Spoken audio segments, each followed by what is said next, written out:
एक समय में वैकुंठपुरम नामक एक गांव में वह और पार्वती नामक पति पत्नी रहते थे।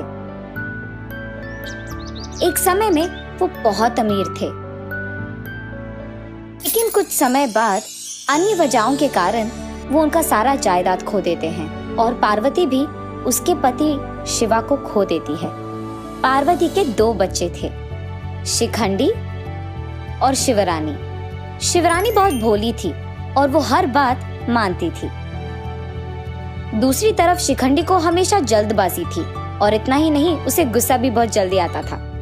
शिखंडी एक लड़के से प्यार करती है। वो उसके दोनों घर वालों को बिठा के बात करवा के उस लड़के से शादी कर लेती है। कुछ दिनों बाद शिखंडी उसके ससुराल चले जाती है, लेकिन शिवरानी उसकी माँ को सहारा देते हुए उन्हीं के घर पे रह जाती है। ऐसे कुछ दिन बीत जाते हैं। जैसे जैसे दिन बढ़ते गए, ऐसे ही पार्वती का सेहत भी बिगड़ता गया और क्योंकि माँ की हालत ठीक नहीं है, शिवरानी उसकी माँ के साथ हर वक्त रहते हुए, उनके हर काम करते हुए उनकी अच्छी देखभाल करती है। फैसला करती है कि उसके पास मौजूद संपदा को दोनों बेटियों को देना चाहती है। इसीलिए वो उसकी बड़ी बेटी शिखंडी को बुलाती है। अपनी माँ की इस हालत के बारे में सुनते ही शिखंडी डर के मारे भाग के माँ के पास पहुँचती है और वहाँ अपनी माँ को उसी हालत में देख को बहुत दुखी होती है। रानी और शिखंडी रोने लगते हैं। बेटी, मुझे समझ में आ गया कि ये मेरे आखिरी दिन है, इसीलिए तुम्हें एक आखिरी बार देखने का मन कर रहा था। इसके बाद तो कुछ भी हो जाए, मुझे कोई परवाह नहीं। हमारे पूर्वजों के बारे में तो तुम दोनों को पता ही है। वो बहुत अमीर थे। उसके बाद कुछ कारणों की वजह से हमारी पूरी जायदाद चली गई। उसके बाद अगर मैंने कुछ बचाया है तो वो सिर्फ ये 2 चीज हैं। इसमें 2 हार हैं। पहला वाला एक सोने का हार है, कम से कम 10 तुलों का होगा। दूसरा एक मनी हार है, ये हमारे पूर्वजों से मिलते आ रहा है। हाँ, ये हमेशा मेरे ही गले में था। ये कुछ 2 तुलों का होगा। इन दोनों में जिसको जो लेना है तुम ही फैसला करो, लेकिन याद रखना, इसमें मौजूद कीमती चीज सिर्फ निस्वार्थी को मिलते हैं। अच्छे से सोच समझकर फैसला करना बेटी। दोनों खूब समझकर एक फैसला करते हैं। पहले बड़ी बेटी शिखंडी, माँ, स्वार्थ की तो कोई बात नहीं है, लेकिन इसमें मौजूद 10 तुलों का हार मुझे चाहिए। उसके बाद छोटी बेटी शिवरानी यही चाहती थी कि पूर्वजों से आता हुआ ये हार उसी को मिले, क्योंकि उसके अनुसार उससे ज्यादा कीमती चीज और कोई हो ही नहीं सकती। ये सुनकर पार्वती थोड़ा सा हंसकर ऐसे कहती है, तुम दोनों के फैसले अच्छे हैं। ये कहकर उन दोनों को एक एक हार देती है। उसके बाद शिखंडी वो हार लेकर धीरे से वहां से चले जाती है। रानी, इधर आओ बेटी। मुझे बहुत दुख हो रहा है कि मेरे जाने के बाद तुम अकेली पड़ जाओगी। दुख इस बात की है कि मैं तुम्हारे लिए कुछ नहीं कर पाई, कम से कम तुम्हारी शादी भी। लेकिन याद रखना बेटी, अच्छों को अच्छा ही होता है। ये कहकर वो गुजर जाती है। एक तरफ शिखंडी का जीवन बहुत ही अच्छा होता है। उसका पति एक अच्छा व्यापार भी शुरू करता है और खूब पैसे कमाता है। कुछ दिन के बाद शिवरानी की शादी भी पक्की होती है। अपनी इकलौती बहन को शादी के लिए बुलाती है, लेकिन शिखंडी सोचती है कि कहीं उसे पैसे खर्च करने ना पड़ जाए, इसीलिए वो अपनी बहन के शादी पर भी नहीं जाती है। आखिरकार शिवरानी का शादी पड़ोसी गांव में खेती करने वाले एक किसान से होती है। ऐसे समय बीत जाता है।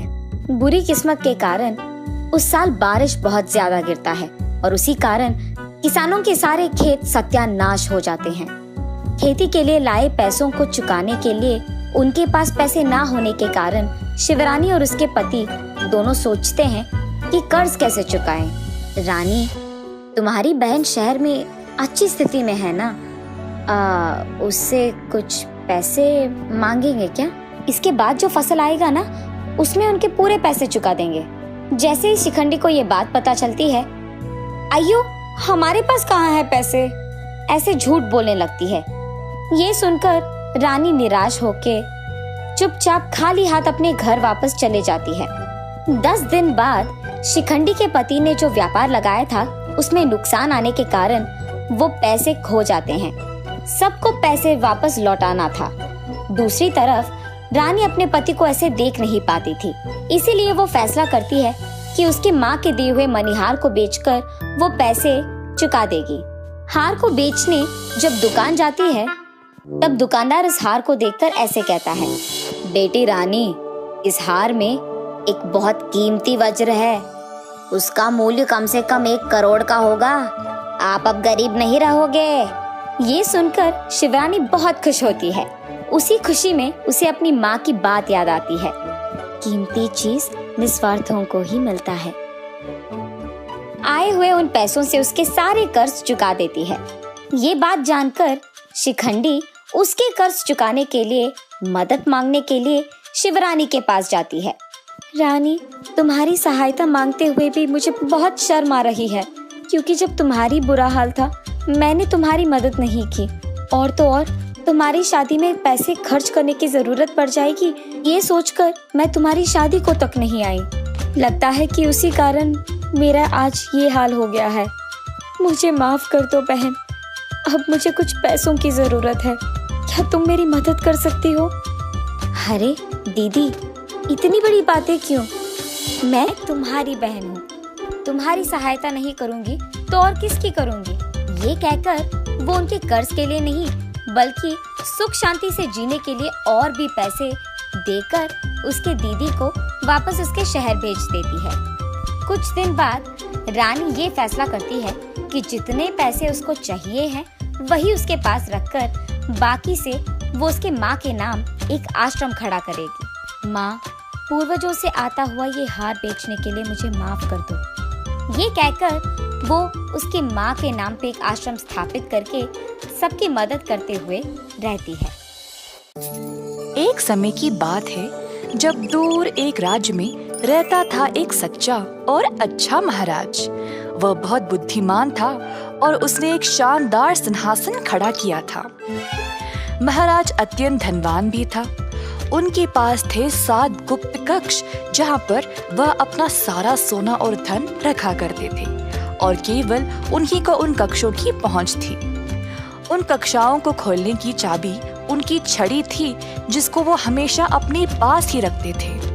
छड़ी के ऊपर एक हरा रत्न था जिसको कक्ष के दरवाजे के ताले लगाने की छेद में डालना होता है, जिससे वो बड़ा दरवाजा खुल जाता है। अब सारे धन दौलत में महाराज को एक चीज बहुत प्यारी थी जो 7वें कक्ष में रखा हुआ था। वह एक सुंदर अंगूठी थी जिसको महाराज की माँ ने मरने से पहले दिया था। अतः महाराज ने उस अंगूठी को एक शीशे के बक्से में रखा था। हर रोज अपनी माँ की याद में वह उस अंगूठी को देखा करते थे और फिर अपनी छड़ी से दरवाजा पर ताला लगा देते थे।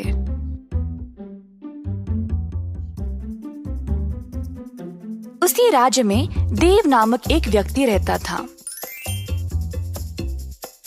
देव एक चोर था। लोगों का जेब मारना,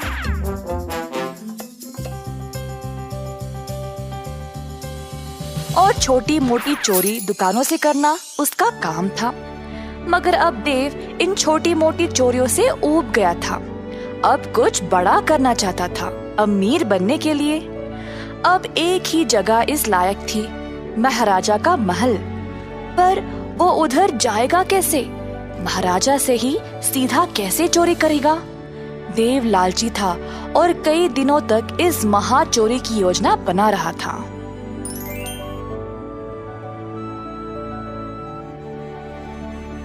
एक दिन देव महल के इर्द गिर्द घूम रहा था जब उसकी मुलाकात उसके एक बचपन के दोस्त से हो गई जो अब एक महल का पहरेदार था। प्रणाम मेरे दोस्त, कैसे हो?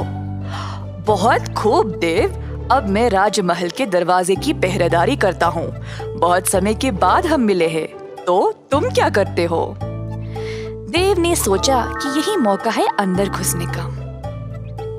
दरअसल मैं एक लेखक हूँ और हमारे राज्यों की अनोखी सुंदरता के बारे में लिख रहा हूँ। मैं दूर दूर तक यात्रा करता हूँ और उन जगहों के बारे में, उनका खाना पीना, उनके संस्कारों के बारे में लिखता हूँ। अब मेरा अगला विषय महाराज के इस किले के बारे में है और उसके वास्तुकला के बारे में। और मैं महाराजा को प्रशंसा करना चाहता हूँ ऐसा अनोखा महल बनाने के लिए। इसीलिए मैं यहाँ जानकारी के लिए आया था, परंतु इधर कोई मेरी सहायता के लिए है ही नहीं। इस महल के कई अनोखे चमत्कार हैं। मैंने तो ये भी सुना है कि इधर 7 गुप्त कक्षाएं हैं जहाँ पर महाराज अपना सारा खजाना रखते हैं। अच्छा, ये तो काफी अनोखा लगता है। और कुछ बता सकते हो तुम मुझे? अरे हाँ, और इन कक्षाओं के बारे में तो बहुत लोग जानते हैं, पर बहुत कम को पता है कि इन कक्षाओं को केवल महाराज की छड़ी से ही खोला जा सकता है। ओह, वही जिस पे हरा रत्न लगा है। वाह, मुझे तो पता ही नहीं था। हाँ, वही। खैर, उम्मीद है तुम्हें कुछ तो जानकारी मिल गई। अब मैं चलता हूँ, फिर मिलेंगे देव। देव ने अपने दोस्त को अलविदा कहा और वापस घर चला गया। देव ने सोचा कि ये 7 कक्षाएं तो बहुत हो जाएंगे, तो अब उसको एक कक्षा चुनना पड़ेगा जिससे उसका सारा जीवन संवर जाएगा। पर महाराज की छड़ी को वह चुराएगा कैसे? देव ने एक योजना बनाई 7वें कक्ष की चोरी करने का। बीच रात का समय था। देव महल के अंदर घुस गया जब उसका पहरेदार दोस्त दरवाजे पर सो गया था। देव ने महाराज के कमरे की ओर देखा और एक रस्सी को दीवार पे लगे एक डंडे पर डाला और खुद को ऊपर खींचने लगा। खिड़की से झांक के देखा तो महाराज सोए थे। धीरे से वह कमरे में आया और वही थी छड़ी। देव ने छड़ी ली और महल की सीढ़ियों से कक्षों तक पहुंच गया, परंतु हर एक कक्ष पर एक पहरेदार था। देव ने कुछ जानवर की आवाज निकाली और पहरेदार देखने चले गए कि वह है क्या। तुरंत देव 7वें कक्ष की ओर गया और छड़ी से दरवाजे को खोल दिया। देव ने अपना भोरी निकाला और जितना हो सका उसमें डाल दिया। शीशे के बक्से वाली अंगूठी भी उठा लिया और जल्दी से दरवाजे को बंद करके वहां से चला गया। अगले दिन महाराज जब नींद से जागे तो हैरान परेशान हो गए। उनकी छड़ी लापता थी और कक्ष में जाके देखा तो उनकी माँ की अंगूठी भी गायब। महाराज आग बबूले हो गए, पर उनको पता था कि चोर को कैसे पकड़ा जाए। तुरंत उन्होंने एक पत्र लिखा अपने राज्य के लिए। मैंने अपनी सबसे कीमती चीज खो दी है, एक अंगूठी, और किसी ने उसको चुराया है। अगर किसी को भी ये मिले तो मुझे वापस लौटा दे और बदले में उसको ढेर सारा खजाना भेंट में दिया जाएगा। कई दिनों तक बहुत लोग आगे आए नकली अंगूठियों के साथ, पर महाराज अपनी माँ की अंगूठी को अच्छे से पहचानते थे, तो सबको वापस भेज दिया करते थे। जब ये खबर देव तक पहुंची तो उसने देखा कि वो अंगूठी तो उसी के पास थी। देव को अब और खजाने की लालच लग गई। ये तो कोई पुरानी अंगूठी लगती है। मैं महाराजा को बोलूंगा कि मुझे कहीं मिली और फिर भेंट में दिया खजाना भी ले आऊंगा।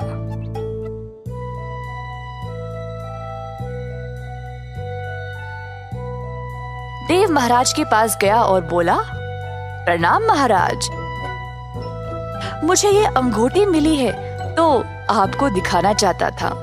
अगर ये आपकी है तो ले ले और मुझे बदले में कुछ नहीं चाहिए। महाराज ने अंगूठी की ओर देखा और उसको पहचान लिया। धन्यवाद, ये मेरी ही है। देव अखड़ने लगा। अब वो और भी धनवान बनने वाला था क्योंकि महाराज खुश लग रहे थे। एक मिनट, इस अंगूठी को तो तुमने ही चुराया है ना? ये अंगूठी खोई नहीं थी। मैंने वो पत्र इसीलिए भेजा था क्योंकि मुझे पता था कि चोर बहुत लालची होगा। कई लोगों ने नकली अंगूठियां लाई थी, पर केवल तुमने असली वाली लाई क्योंकि तुम ही चोर हो। सैनिकों, ले जाओ इसको और सलाखों के पीछे डाल दो हमेशा के लिए। नहीं नहीं महाराज, माफ कर दो, मैं सब कुछ वापस लौटा दूंगा। कृपया मुझे सलाखों के पीछे मत डालो। इस कहानी से हमें ये सीख मिलती है कि लालची लोगों को हमेशा मुसीबत झेलनी पड़ती है।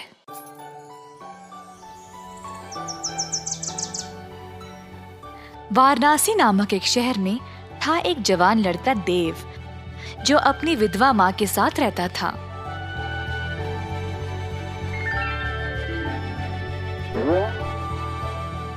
उनकी थी 1 एकड़ की जमीन, जिसमें वह काम करके अपनी रोजी रोटी कमाते थे।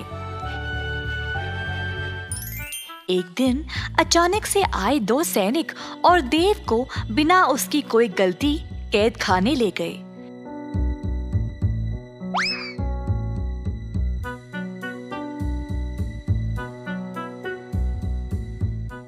देव की माँ ने सैनिकों से बहुत भीख मांगा, पर उन्होंने उनकी बात नहीं सुनी और उसको कैद खाना ले गए।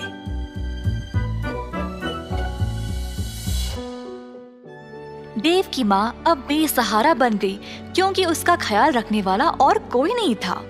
इन सब की वजह से अब खेती का काम भी रुक गया। इसी तरह दिन बीत गए और सारा खेत सूख कर नष्ट हो गया। कमाने का उनका यही जरिया था और अब माँ के पास कोई खाना भी नहीं बचा। देव की माँ को समझ नहीं आया कि वह क्या करे। वह अपने बेटे से बात करना चाहती थी, शायद वो उसको बताए कि वह क्या करे। देव की माँ गई एक गुरुजी के पास एक पत्र लिखने में उनकी मदद मांगने। गुरुजी, मेरे बेटे को बंदी बनाया गया है बिना उसकी कोई गलती के। अब मेरा ख्याल रखने के लिए कोई नहीं रहा। कृपया आप देव के लिए मेरी तरफ से एक पत्र लिख दें।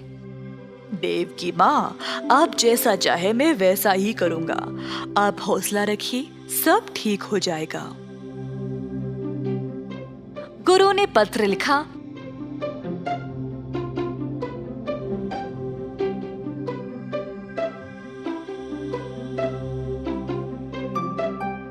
और फिर देव की माँ उसको कैद खाना ले गई।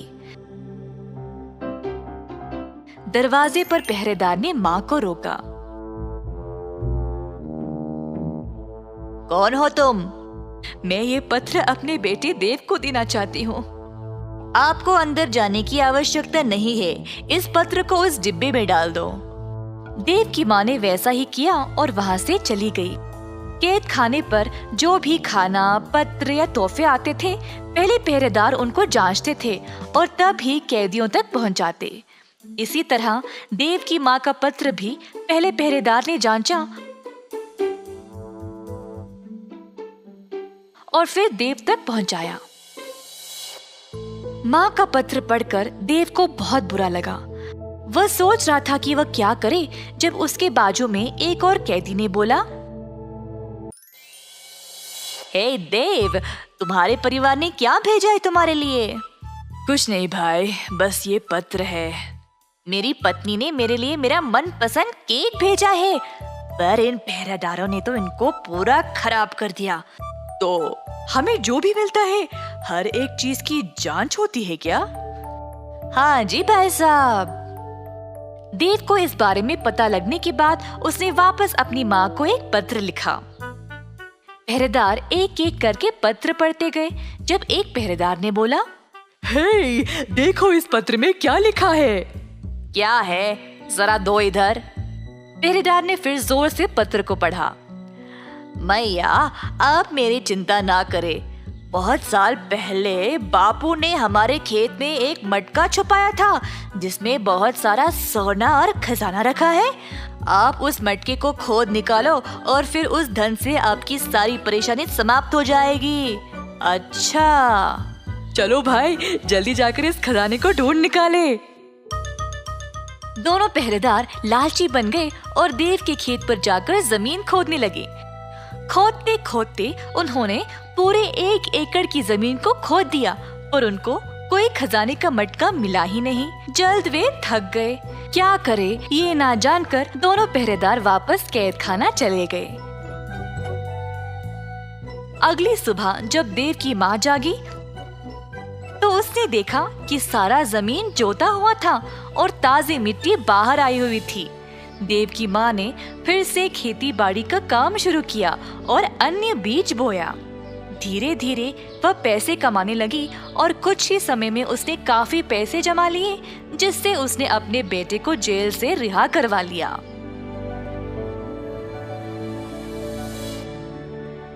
अगर मन से कोई चीज चाहिए होती है तो उसको पाने के लिए कोई ना कोई रास्ता निकल आता है।